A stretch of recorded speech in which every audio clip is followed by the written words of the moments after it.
व्यत्मं सदैवं ध्रुवं नित्यपूर्णं सदा वै प्रसन्नं रक्षोत्मनेवम् आत्मन्वतां पूर्णमदैव रूपम् सदैव रूपं गुरुवै सदाव्यम्। उन्होंने जीवन की व्याख्या की है कि जीवन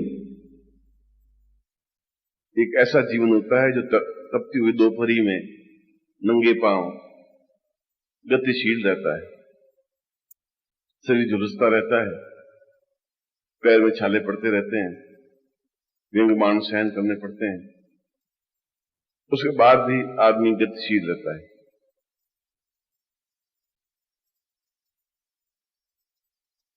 और वे लोग बहुत धन्य होते हैं जो ऐसे पुरुष के सानिध्य में होते हैं जहां अभय होता है, निश्चिंतता होती है, निर्भीकता होती है, और सौंदर्य वह कहलाता है जहां मन में सत्य और सच्चरित्रता होती है, जहां सच्चरित्रता है, जहां प्यार है, जहां पवित्रता है, जहां दिव्यता है, वह सौंदर्य है। कई वर्षों के बाद आज रक्षाबंधन का पर्व आपके साथ मनाने का अवसर मिला है। यह भी शायद ईश्वर की कोई नियति होगी,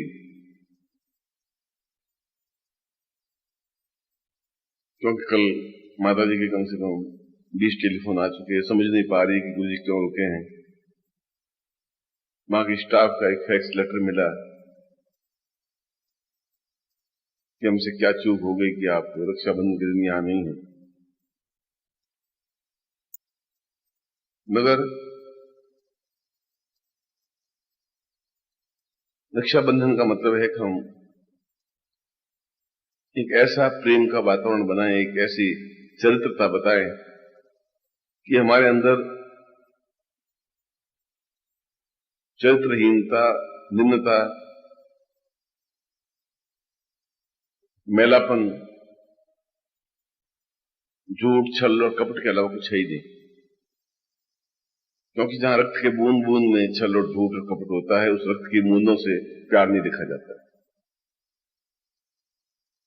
जिन रक्त की बूंदों में नफरत लिखी होती है, उन रक्त की बूंदों से अपने आप में आनंद की अनुभूतियां नहीं की जा सकती। वह रक्त बहने के लिए होता है, वह रक्त पानी बनने के लिए होता है। जीवन में वह रक्त बहता है कभी चोट लगने पर, और मरने पर केवल 30 मिनट के अंदर अंदर पूरा रक्त पानी बन जाता है। मगर कोई न कोई इच्छा, कोई न कोई कारण, कोई न कोई उद्देश्य होगा कि मैं आप लोगों के बीच में हूं।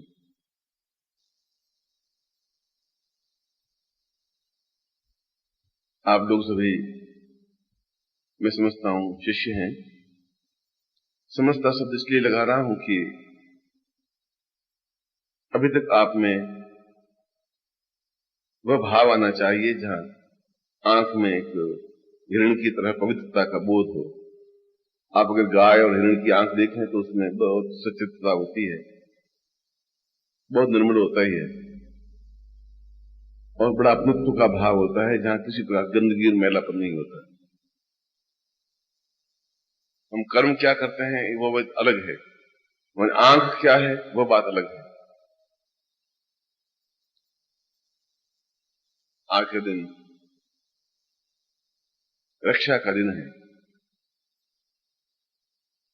और राखी का मतलब है जो रक्षा कर सके, जो रक्षा की निवेदन कर सके। राखी शब्द रक्षा से बना है। रक्षण तो वे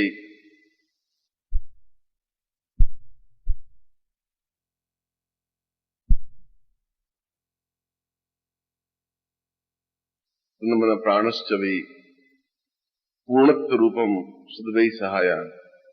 तन, मन और जीवन की रक्षा करने में समर्थ हो, और यदि ऐसा रक्षक मिले तो सही अर्थों में वो राखी का पर्व होता है, त्योहार होता है, क्योंकि सूर्य आज भी पूर्व से ही उगेगा, लालिमा वैसे ही छाएगी, जीवन वैसे ही बीतेगा, मगर निश्चिंतता और निर्भीकता इस दिन आती है कि हम किसी के हाथों में हैं, कोई हमारे साथ में है, हम अकेले नहीं हैं। चाहे हमारे माँ बाप हों, चाहे भाई बहन हों, चाहे गुरु हों, चाहे ईश्वर हों। और जब मन में मैलापन आ जाए तो समझ लीजिए कि हम राक्षसत्व की ओर बढ़ रहे हैं। यदि एक मन की आत्मा है, मन का एक चिंतन है, मन की विचारधारा है, अभी भी आप में अहंकार की भावना है, अभी भी आप में कभी कभी नफरत की भावना का उदय होता है, अभी भी मन में यह आता है कि मैं क्यों झुकूं, अभी भी संदेह के बीज आपके अंदर बोए हुए हैं, और यदि बोए हुए आज तक भी हैं तो भविष्य में ये बीज समाप्त नहीं हो पाएंगे। जो दिन पहला और आखिरी दिन है जब आप मन से एक दूसरे के प्रति प्यार प्रदर्शित कर सकेंगे, जब आप मन से समर्पित हो सकेंगे, जब मन से किसी को रक्षक मान सकेंगे, जब मन से समर्पित हो सकेंगे, जब मन से पूर्णता की ओर अग्रसर होते हुए पूर्णता प्राप्त कर सकेंगे। प्रश्न जोधपुर और दिल्ली का नहीं, परंतु पूरा भारतवर्ष, पूरा संसार और पूरा सिद्धाश्रम और योगी, शेती, सन्यासी हैं, प्रत्येक ये कामना करते हैं कि गुरुदेव मेरे साथ में रहें, और यथासंभव उस एटमॉस्फेयर को, उस वातावरण को बनाने का प्रयत्न करता हूं कि जो जिस प्रकार से भी प्रसन्न हो मन से, उसको वैसा ही प्रयत्न करने की कोशिश करता रहता हूं। परिवार में 5 लोगों को प्रसन्न करना भी बहुत बड़ा कठिन कार्य है। पूरे भारतवर्ष में लाखों लोगों को प्रसन्न बनाए रखना बहुत कठिन कार्य होता है। सभी लोग समर्पित होते हैं, डिवोटी होते हैं, प्रसन्न होते हैं और आज्ञा पालन के लिए तत्पर होते हैं। यह तो विशेषता की बात नहीं कह रहा हूं। जब आपके पास एक प्रेम का सागर उमड़ रहा हो, उसमें जो भी स्नान करेगा वो अपने आप में प्रेममय बनेगा ही बनेगा।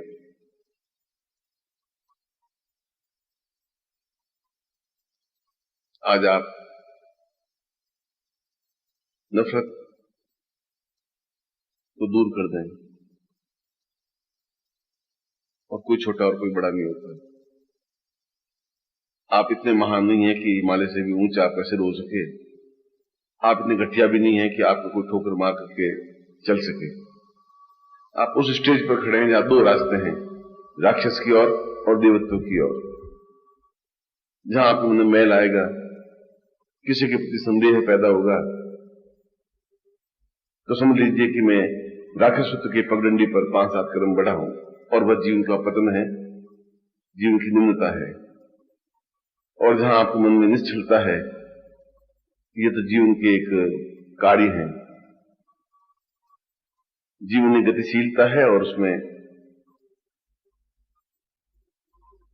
पराम्बा को, भगवती जगदम्बा को कई प्रकार की लीलाएं करनी पड़ती हैं। ईश्वर को कई रूपों में अपने आप में विभक्त होना पड़ता है, कभी राम, कभी कृष्ण, कभी बुद्ध, और प्रत्येक रूप अपने आप में पूर्ण और सबल होता है। ये मेरा सौभाग्य है, ये मेरा आनंद प्रतिक्षण है कि मैं आप लोगों के साथ में हूं। यह भी मेरा सौभाग्य है कि आप मेरा आज्ञा पालन के लिए सदैव तत्पर रहते हैं। यह भी मैं कह सकता हूं कि आप तन से बहुत अधिक सुंदर हैं। मतलब बहुत उजले कपड़ों में छोटा सा एक काली मां का बिंदु पूरे कपड़ों को सत्यानाश कर बैठता है, और उसकी सफेदी समाप्त हो जाती है। यदि आप में कहीं पर भी कोई नफरत के बीज, नफरत की काली मां है, यदि आप एहसास करते हैं, तो ये क्षण ऐसा है जो साल भर बाद आता है। ये प्रेमी और प्रेमिका का त्योहार है, ये पति और पत्नी का त्योहार है, भाई और बहन का त्योहार है। ये यथा माम प्रपद्यस्ते ते तथा वयं भजाम्यहम्। जो जिस रूप में देखता है उस रूप में सामने वाला व्यक्ति खड़ा होता है। देखने की दृष्टि आपकी होती है। आप किस रूप में सामने वाले को देखते हैं, उस रूप में आप अपना मूल्यांकन कर सकते हैं। सामने वाला वैसा ही है, आप कैसे हैं इसके लिए और परीक्षा की जरूरत नहीं होती और किसी का सर्टिफिकेट देने की जरूरत नहीं होती। मैं फिर भी मैं आपको सौंदर्ययुक्त जानता हूं। ये वातावरण, छोटी सी घर, ये छोटा सा शिष्य समुदाय प्रसन्नता और मुस्कुराहट से ओतप्रोत रहे, आनंद प्रद रहे।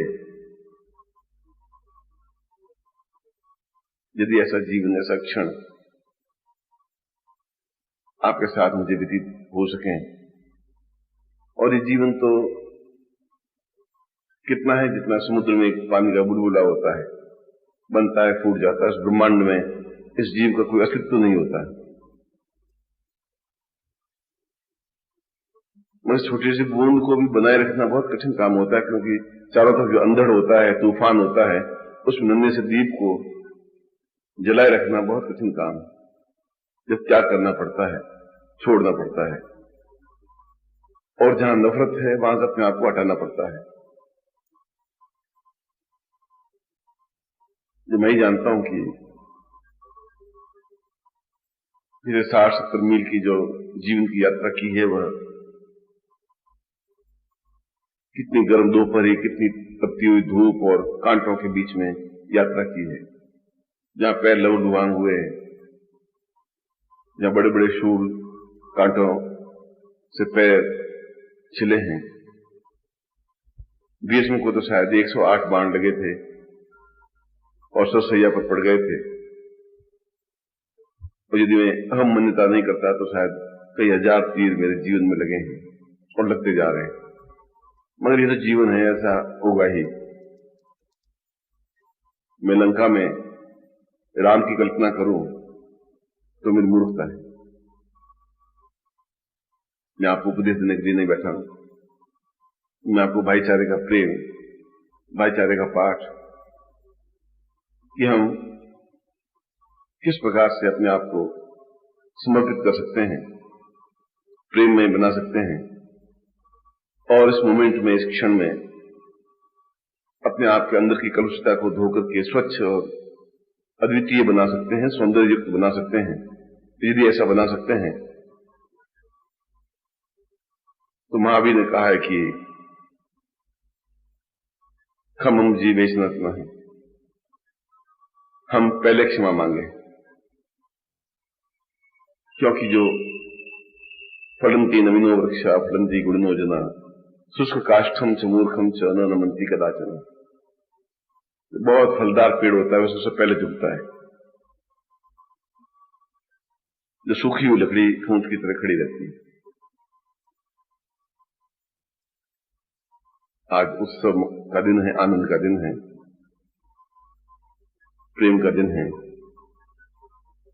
और जब भी आपके आंख में गंदगी आए, जब भी आपके आंख में ओछापन आए, जब भी आपके आंख में तुच्छपन आए, तो समझ लीजिए कि तुम खुद घटिया हो, तुम खुद ओछे हो। राम और कृष्ण, बुद्ध और महावीर और चैतन्य और ईसा मसीह गंदे नहीं थे, गंदे बन नहीं सकते। लोगों की आंखें गंदी थीं और वैसा ही सोचते थे। फिर अपने रक्त की बूंदों से आपके हृदय पर प्रेम शब्द अंकित कर रहा हूं। फिर अपने जीवन के एक मधुर क्षणों को आपके अंदर उतारने की कोशिश कर रहा हूं। फिर मैं आपकी आंखों में उतर करके एक प्रेम का पाठ पढ़ाने के लिए खड़ा हुआ हूं, और मैं चाहता हूं कि आपसे इतना अधिक प्यार मिले, इतना अधिक प्रेम मिले, इतना अधिक समर्पण मिले कि आपका हृदय गदगद हो, आपकी कंठ अवरुद्ध हो, आंखें अश्रुधार हो, और आपका जीवन समर्पित हो, और उसके बदले में आप मेरा सब कुछ प्राप्त कर सकें। मैं ऐसा ही आपको आशीर्वाद देता हूं, ऐसे ही आपको कल्याण कामना करता हूं।